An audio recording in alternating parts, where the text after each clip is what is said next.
Alright guys, if you woke up this morning or today, obviously you know that cards have been banned.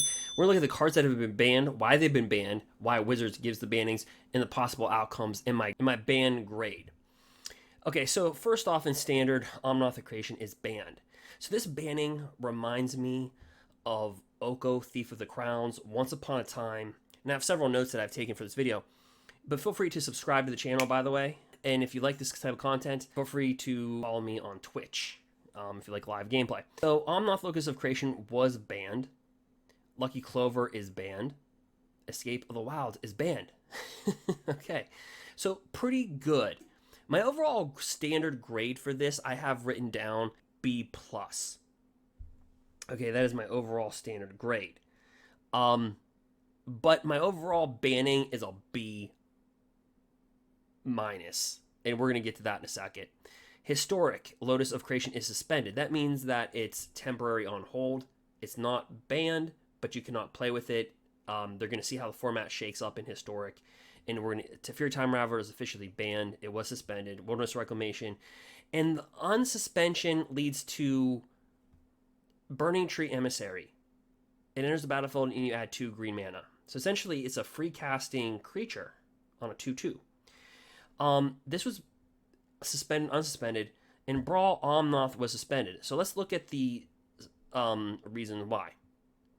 It says standard. Within the last month's standard ban and restricted update, we highlighted that we'd continue to monitor the standard metagame as well as OMNATH Locus of Creation decks. And we would make further changes if necessary. Remember, there was a banning just a couple weeks ago.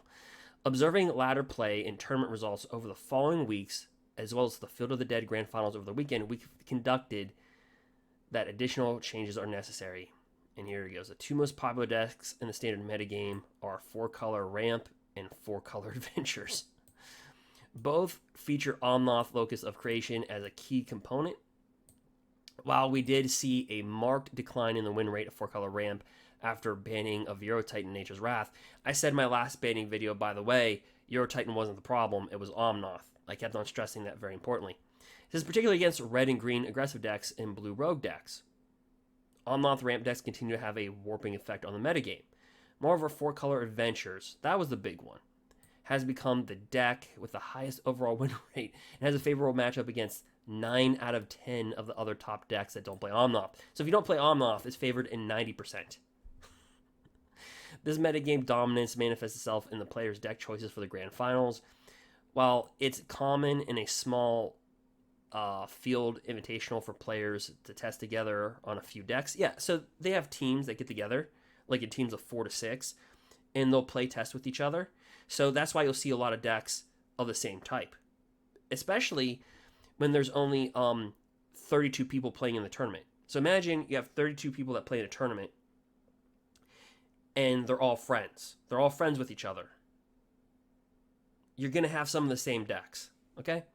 In this case, the field was a striking 23 OMNATH decks out of total of 32. This was not a shocker to anybody. To address the dominance of OMNATH Locus of Creation, it's banned in standard. Okay, so personally, I think the winner here is Lotus Cobra, right? Because I think what they did is, and we're going to get to the Lucky Clover, but that's, I think, the reason why Lotus Cobra was not banned, because they banned Lucky Clover. Because you can easily, if they did not, you can easily put Lotus Cobra on that 2 spot for Lucky Clover. I'm going to get to that. Without OMNATH in the environment, ladder play data makes it clear the adventure decks would remain the strongest strategy. Therefore, we're also choosing to ban Lucky Clover. So this is the reason why they're giving it. As a powerful and difficult card to interact with as part of the deck's engine, we expect that individual creatures with adventure and decks using Edgewall Innkeeper will continue to show up, but after the change, a greater number of the other decks can successfully compete with them. So they're saying is Edgewall Innkeeper is good, but it's a card that is very playable. I agree with that. Finally, as a further step to ensure that ramp decks don't continue to dominate the standard metagame, we're also choosing to ban Escape to the Wilds. This card plays a unique, powerful role as a bridge between strong ramp enablers like Lotus Cobra and powerful playoffs like Genesis Ultimatum and Ugin the Spirit Dragon. Of non-land cards in the Grand Finals, Escape of the Wilds was played in the second greatest number of copies. As a card common to many ramp variants, this is the most straightforward way to weaken the strategy as a whole, ensure a safe, swift way of recent standard metagames. We're going to get to the historic in a minute. So, now here's the thing. So, first off, let me just say this. Are we going to have a banning after each tournament in each set release? That's a question. Also, I think that decks that are going to benefit in Standard are definitely Tear the Peaks with Genesis Ultimatum and Ugin. Remember that whole period? Those decks were so close to taking off, but OMNATH hit the scene. And I think Lotus Cobra fills that growth spiral, that void that growth spiral had. I think it fills that void. But the one thing about Lotus Cobra is easily killed. So I think they had to do Escape to the Wilds or Genesis Ultimatum. And they chose again to hit Eldraine with Escape to the Wilds. I think they got that right. So far, 5 cards have been banned from Eldraine. Doesn't it feel like Eldraine came out like 2 to 3 years ago? It's only been a year, slightly over a year. In fact, it's been 13 months. Wow. But this ban does remind me of Oko Once Upon a Time in Veil of Summer. You replace OMNATH with Oko. Hey, they both are mythics and they both begin with an O.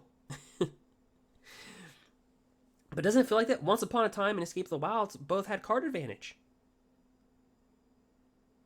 This will systemically affect value of cards, and the expected value of Zendikar will go down. But some cards will go up. Like Lotus Cobra, I think we'll see a couple buck value go up. Brazen Barrower is going to fall down. So let's go into Historic for a second. My draft grade for Historic is a C-, but you'll see why it gets a D in a second.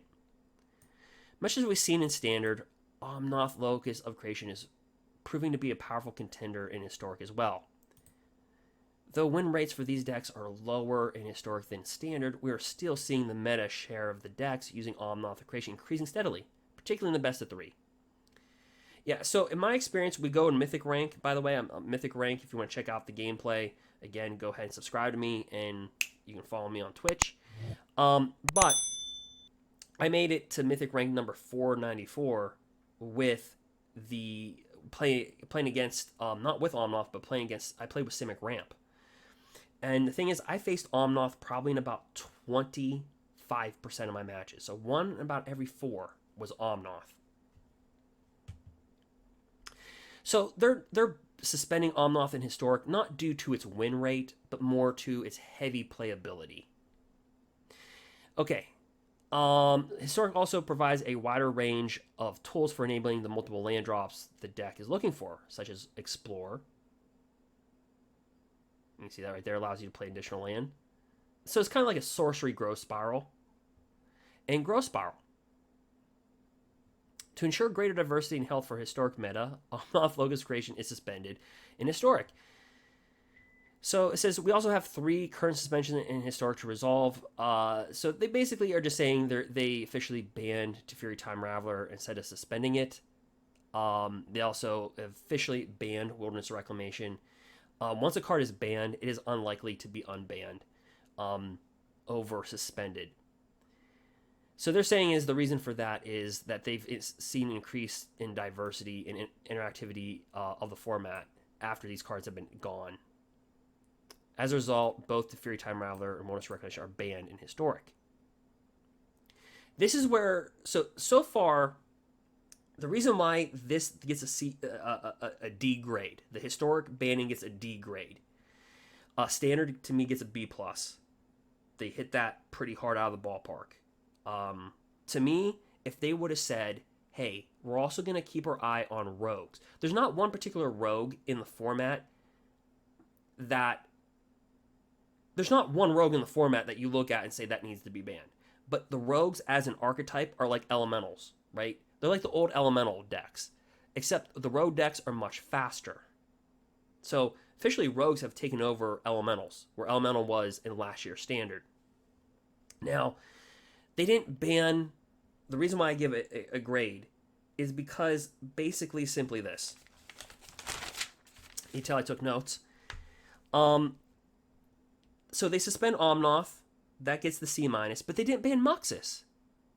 They did not ban the broken deck. Let me continue. And Neoform. With Neoform, all you need is a 2-drop creature, and that's it. You can't even use removal. Because if you remove the creature, it still hits the stack. So it doesn't matter. The game's over. Like, so that's my grade is a D on their historic banning. It's a D grade. And also the reason why my D grade is because they unsuspended a really good card. Is Burning Tree-emissary. They said Emissary is a different case.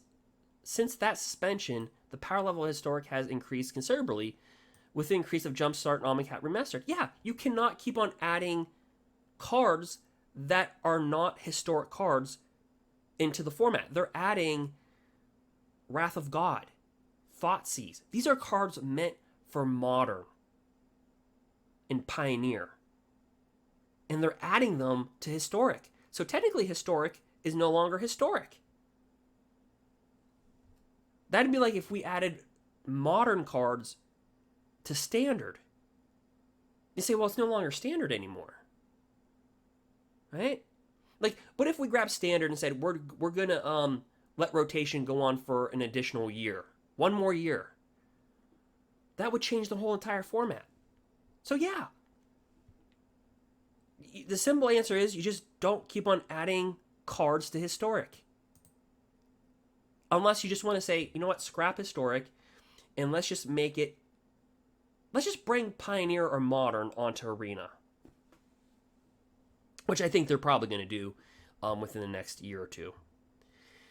So they said, after considering the power level of the format and the matchups for Gruul aggro, we think that there's room for Burning Tree-emissary to be a healthy and interesting format. It's unsuspended. Okay, Brawl. OMNATH, and they're saying, is by far the most played commander in Brawl and currently has the highest win rate. So, by every metric, it's gone. By every metric. It said Brawl is a format that we particularly value diversity, so OMNATH Locus is banned. OMNATH Locus creation will remain legal in historic Brawl events on MTG Arena. However, we'll be using our commander weighting system, so there will be more frequently be paired against each other. Similarly powerful. So basically, and that's another admission by Wizards, that they look at your decks. This is a very important sentence I think people are just going to look over. Let me highlight this here. We will also be using our commander weighting system so that we will more frequently be paired against each other. So they're admitting they have a recognition system that recognizes the cards that you play, and they pin you versus other cards. So, like, for a great example, when I went to go buy Jumpstart from my local game store back in the summer, middle of the summer, like July or something, and the store manager was basically started playing on MTG Arena. They played with mono red. And they were playing with mono red, and they said, man, this mono white deck is just taking over the format. I said, what do you mean mono white's taking over the format?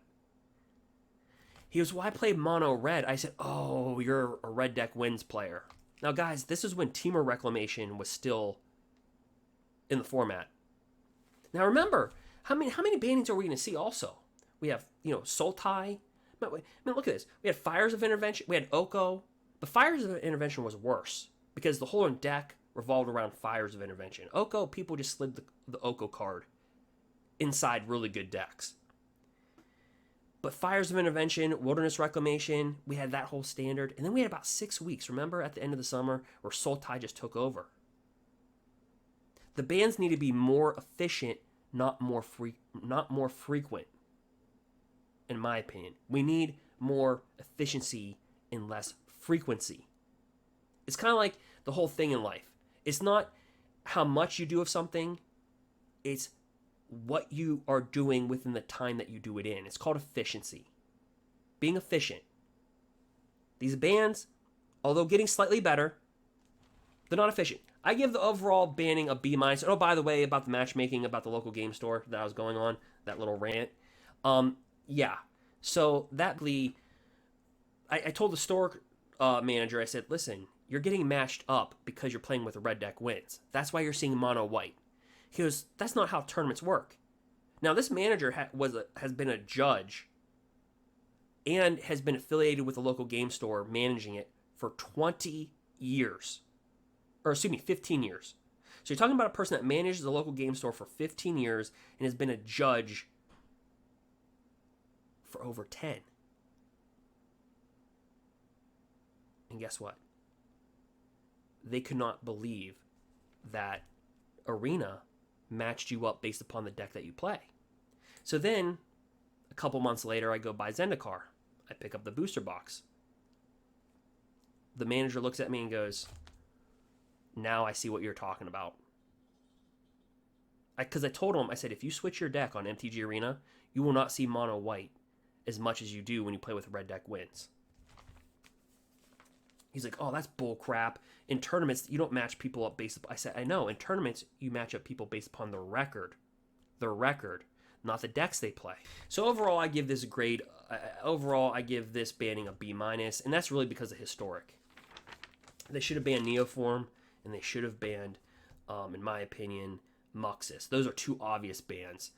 I think the bannings will continue, especially in historic, because they keep on adding more cards to historic.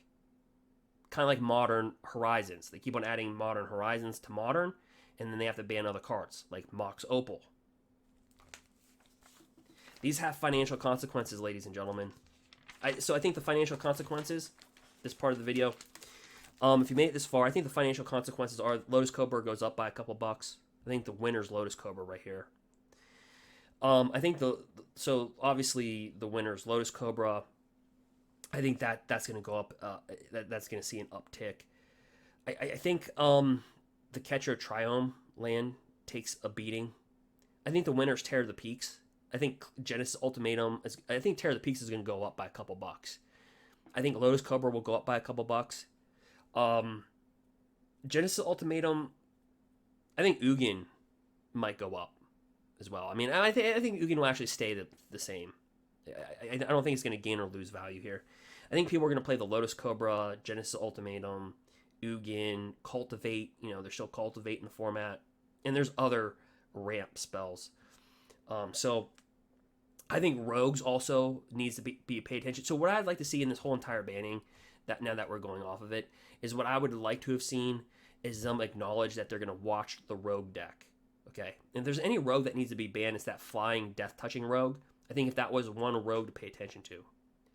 But I think other than that, if they would have done that, I would have gave them an A on the standard banning. So overall, I give a B+ in the standard banning. They kind of hit that kind of out of the ballpark. I would give their historic, though, it's a D.